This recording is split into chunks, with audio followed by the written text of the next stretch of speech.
Halo semuanya, di video ini kita akan membahas gimana caranya agar aplikasi yang kita jalankan di environment lokal kita itu bisa diakses secara publik. Nah, case-nya sederhana. Anggaplah di sini saya memiliki sebuah server yang di dalamnya menjalankan beberapa aplikasi. Nah, by default aplikasi ini kan hanya bisa diakses melalui jaringan lokal saja. Kalau misalkan kita akses melalui jaringan internet, pastinya nggak bisa ya. Nah, di video sebelumnya mungkin saya juga pernah sampaikan gimana caranya agar server yang kita jalankan di jaringan lokal itu bisa diakses secara publik melalui jaringan internet. Tapi cara yang pernah saya jelaskan sebelumnya mungkin ini agak panjang karena nantinya kita memerlukan beberapa device dan pastinya ada beberapa konfigurasi yang perlu kita lakukan. Nah, di sini saya ingin sedikit tunjukkan, sebetulnya ada alternatif lain yang bisa kita gunakan dengan cara yang jauh lebih sederhana dan cukup simpel gitu ya. Di sini kita akan gunakan salah satu layanan dari Cloudflare. Intinya, kita akan membuat semacam network tunnel yang dimana nantinya bisa kita pointing untuk mengakses aplikasi yang kita jalankan secara lokal gitu ya. Nah, syaratnya pastinya teman-teman di sini perlu memiliki alamat domain terlebih dahulu. Nah, untuk teman-teman yang ingin tahu bagaimana cara registrasi domain, kemudian di pointing ke Cloudflare, mungkin saya juga pernah bahas di video sebelumnya ya. Nanti untuk link videonya saya akan sertakan juga di kolom deskripsi. Nah, anggaplah di sini saya akan menggunakan nama domain dari diyproject.site ya. Langkah selanjutnya, kalau kita sudah pilih nama domainnya, kita bisa masuk ke menu akses seperti ini dan kita bisa klik Launch Zero Trust. Jadi kurang lebih fitur yang akan kita gunakan untuk case ini adalah dengan menggunakan Zero Trust. Nah, kita klik saja Launch Zero Trust. Nah, kemudian di bagian ini teman-teman bisa masuk ke menu akses dan kita pilih yang tunnel. Jadi langkah pertama kita akan buatkan semacam network tunnel terlebih dahulu ya, agar server yang kita jalankan di lokal itu bisa terhubung ke Cloudflare. Nah, kita tinggal create tunnel saja di sini, kemudian kita kasih nama ya. Misalkan nama tunnelnya adalah demo tunnel 1. Seperti ini kalau sudah save. Oke, langkah selanjutnya, kalau kita lihat di diagram ini, kita memerlukan semacam Cloudflare connector agar nantinya bisa terkoneksi ke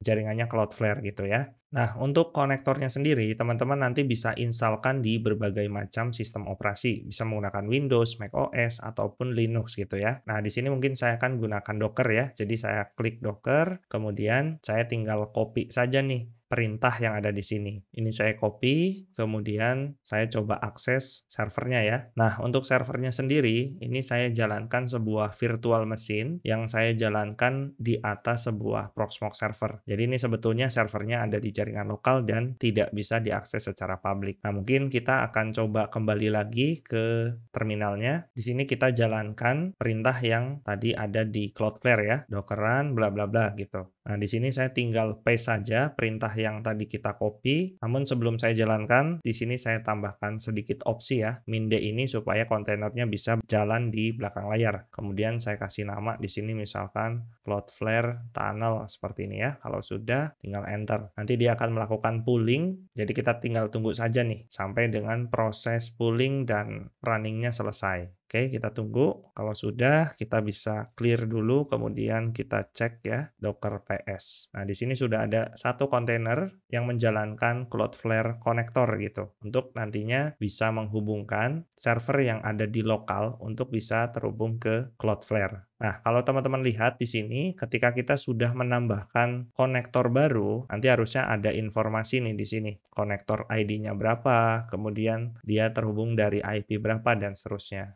Nah, mungkin kalau statusnya udah connected, berarti itu sudah berhasil gitu ya. Kita bisa next. Kemudian langkah selanjutnya kita bisa lakukan pointing terhadap aplikasi yang akan kita jalankan di server lokal. Nah, sebelum kita konfigurasikan bagian ini, mungkin kita kembali lagi ke terminal. Nah, di virtual machine yang saya jalankan, tadi kita baru jalankan untuk Cloudflare konektornya ya, dengan nama kontainernya itu Cloudflare Tunnel. Nah, di sini kita akan coba jalankan aplikasi yang akan kita demokan. Di sini saya sudah sediakan 3 buah aplikasi, sebenarnya aplikasinya simple ya. Dia hanya web service sederhana yang saya jalankan di atas Nginx. Mungkin yang pertama saya akan coba jalankan satu dulu kali ya. Jadi caranya tinggal kita jalankan dockeran, kemudian minde, kita kasih nama misalkan demo app 1 seperti ini, dan kita panggil nama image-nya. Nah, seperti ini ya. Kalau saya clear, saya tampilkan lagi, di sini kontainernya udah running. Dan sebetulnya kita bisa lihat untuk yang demo app ini karena dia Nginx dia running di port 80, tapi nggak kita expose juga ya, karena nantinya akan langsung di-pointing dari Cloudflare. Nah, sebelum ke sana mungkin di sini saya akan coba kelompokkan networknya, karena by default kalau kita lihat network yang ada di Docker itu kan kurang lebih seperti ini ya. Nanti saya akan coba grouping supaya beberapa aplikasi yang akan kita pointing dari Cloudflare kita letakkan di satu network khusus gitu. Sebetulnya ini opsional saja supaya mempermudah gitu ya. Jadi di sini saya akan coba buatkan network baru, Docker network create, misalkan ini saya kasih nama networknya adalah tunnel gitu. Kalau saya ls lagi di sini sudah ada ya namanya network tunnel dan saya akan masukkan Cloudflare tunnel ini dan demo app 1 ini ke network yang sudah saya buatkan. Nah, mungkin sebelumnya saya clear dulu, kemudian kita bisa jalankan perintah docker network connect. Nama networknya apa? Tadi kita buat tunnel ya. Kemudian kita panggil nama kontainer yang akan kita masukkan ke network tunnel ini. Misalkan di sini Cloudflare tunnel, seperti ini ya. Kemudian satu lagi kita panggil yang demo app 1 seperti ini. Dan kalau kita coba inspect docker network inspect tunnel seperti ini. Nah, teman-teman bisa lihat nih ya, pada bagian containers di sini harusnya sudah ada 2 kontainer yang kita tambahkan dan ini nggak ada masalah. Intinya sudah ada 2 kontainer yang kita tambahkan ke dalam network tunnel. Nah, langkah selanjutnya kita coba kembali lagi ke Cloudflare-nya dan kita akan coba lakukan pointing di sini. Di sini saya masukkan subdomainnya misalkan app demo 1 gitu.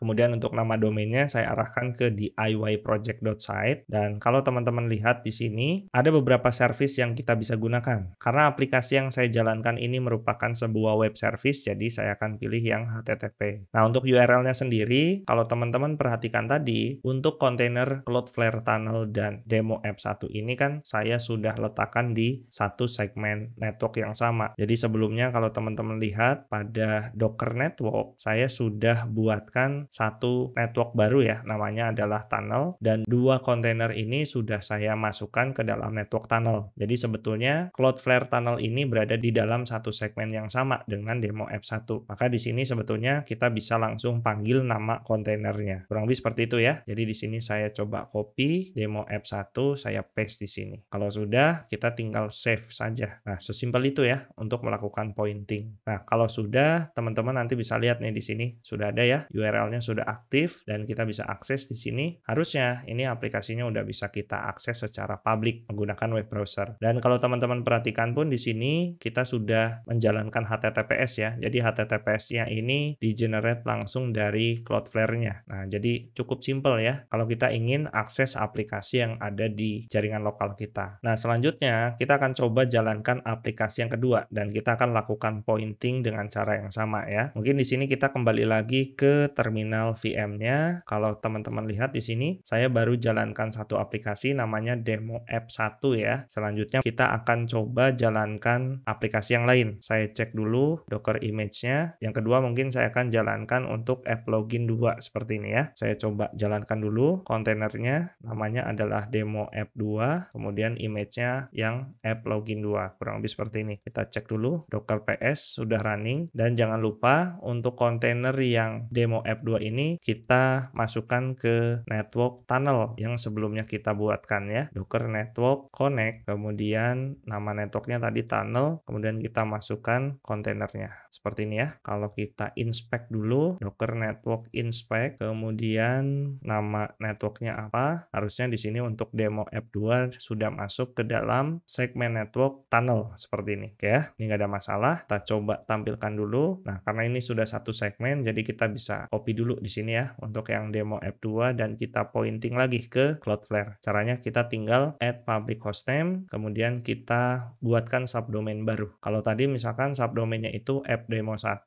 sekarang saya buatkan app demo 2. Untuk domain yang digunakan, kita menggunakan yang diyproject.site, kemudian service-nya kita pilih HTTP dan kita arahkan ke nama kontainer demo app 2 yang kita jalankan di server lokal. Kurang lebih seperti itu ya. Kalau sudah tinggal save hostname-nya. Oke, kita tunggu. Nah, sudah ada 2 yang kita pointing ke masing-masing aplikasi yang berbeda. Nah, untuk aplikasi yang kedua kalau kita tes, nah kurang lebih nanti tampilannya seperti ini. Dan hasilnya sama seperti yang aplikasi yang pertama ya. Dua-duanya sudah menggunakan HTTPS juga. Nah, jadi cukup simpel ya, teman-teman nanti bisa manfaatkan salah satu fitur yang ada di Cloudflare yang namanya itu Zero Trust. Nah, informasi tambahan saja sebetulnya untuk mengaktifkan layanan Zero Trust ini sebetulnya free, tapi teman-teman harus daftarkan billing account-nya, yang mana sebetulnya membutuhkan kartu kredit ya, atau teman-teman juga bisa bayar menggunakan PayPal. Nah, mungkin itu saja pembahasan pada video ini. Jadi yang saya pernah jelaskan bagaimana cara menghubungkan network yang ada di lokal agar bisa diakses secara publik. Ini cukup panjang ya prosesnya. Nah, tapi dengan menggunakan layanan yang ada di Cloudflare, yaitu Zero Trust, kita bisa menghubungkan aplikasi yang kita jalankan di server lokal agar bisa diakses langsung menggunakan jaringan internet gitu. Nah, selanjutnya mungkin nanti teman-teman juga bisa explore lebih jauh ya terkait dengan fitur yang ada di Zero Trust ini ya. Saya belum sempat explore lebih jauh, tapi kurang lebih kalau misalkan kebutuhannya hanya untuk sebatas mempublish aplikasi kita agar bisa diakses melalui jaringan internet, dengan cara seperti ini teman-teman bisa lakukan dengan cara yang lebih simpel. Mungkin itu saja pembahasan pada video ini. Kalau misalkan nanti teman-teman ada yang ingin ditanyakan, silakan tuliskan di kolom komentar. Sekali lagi, itu saja dari saya. Terima kasih semuanya. Semoga ilmunya bermanfaat. Sampai bertemu di video selanjutnya.